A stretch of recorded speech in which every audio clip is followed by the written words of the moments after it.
We open on a quiet suburban neighborhood, the kind with clean sidewalks, white picket fences, and street lamps that hum softly in the dark. It's peaceful, but there's a strange tension in the air. A young black man, Andre Hayworth, walks alone along the curb. He's on the phone, joking nervously with a friend, but underneath his words you can hear it. He's uneasy, lost, out of place. "This is creepy, man," he says. "I feel like a cliché. I'm about to get snatched up." He's not wrong. As he walks, a white sports car creeps up behind him, slowly, silently. Its headlights beam through the darkness like eyes watching from a distance. The driver never says a word. The car just follows. Andre pauses, turns around. The car stops. He changes direction, walking the other way. The car U-turns. His pace quickens. The panic sets in. He says, "Nope, not today," and starts to walk faster, then faster, crossing the street to get away. Then suddenly, the car door swings open. A masked figure dressed in black rushes out and grabs him from behind. There's a struggle. Andre screams, but it's too fast, too quiet, too clean. In seconds, he's dragged into the trunk. The car door slams shut.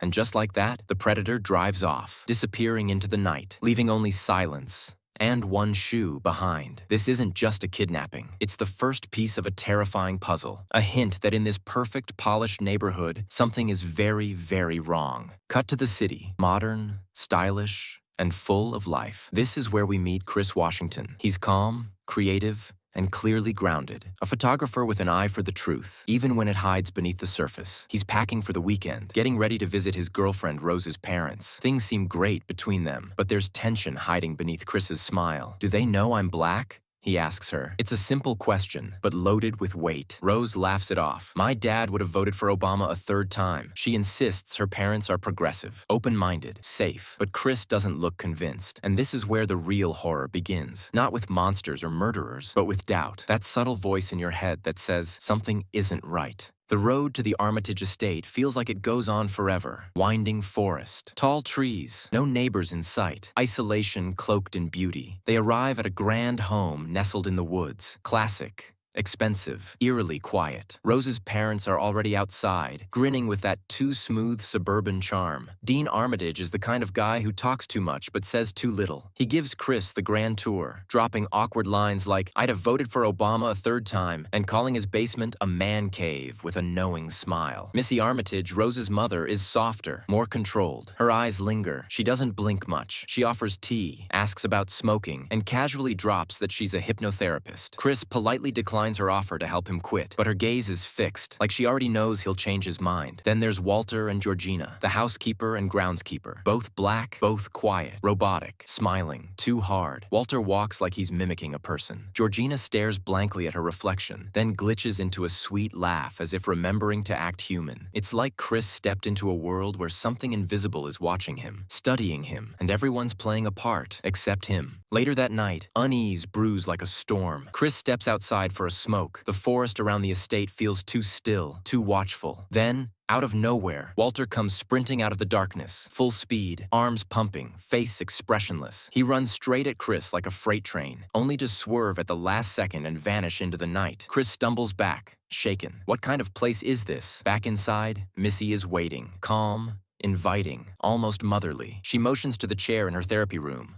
offers tea. Chris sits, maybe just to be polite, maybe out of curiosity. As he talks, Missy slowly stirs her spoon in the cup. Clink, clink, clink. She asks about his mother, his trauma, the memory Chris never talks about, the night she died, and how he didn't call anyone. He just watched TV, waiting, hoping. His eyes get heavy. His voice slurs. "Something's wrong. Sink into the floor," Missy says gently. Chris tries to move, but his body won't respond. His hands can't lift. His screams are silent. He falls, and keeps falling, tumbling into a dark void, where only a small rectangle of light remains far above him. He's not just paralyzed. He's imprisoned, conscious, but powerless, watching his own body from a cage. This is the sunken place. And now, he knows Missy has control. The next day, the Armitage estate comes to life, but not in a way that feels human. Dozens of white guests arrive in luxury cars, well-dressed, polite, smiling too much. Every interaction with Chris feels like he's being interviewed, like he's not a person, but a product. One couple asks about sports, another comments on his genetic makeup. One woman grabs his arm and asks if it's true what they say about black men. He laughs awkwardly, but inside, he's done. Then comes Logan King, a black man, but off. His clothes are dated, his posture stiff. He's overly formal, using phrases like, "My, what a delightful day we're having." Chris tries to connect, but it's like Logan isn't really there. So Chris does what he knows best. He takes a picture, but the flash goes off. Instantly, Logan's entire body jolts. His nose bleeds. His face twists into panic. He lunges at Chris, grabs his shoulders, and screams,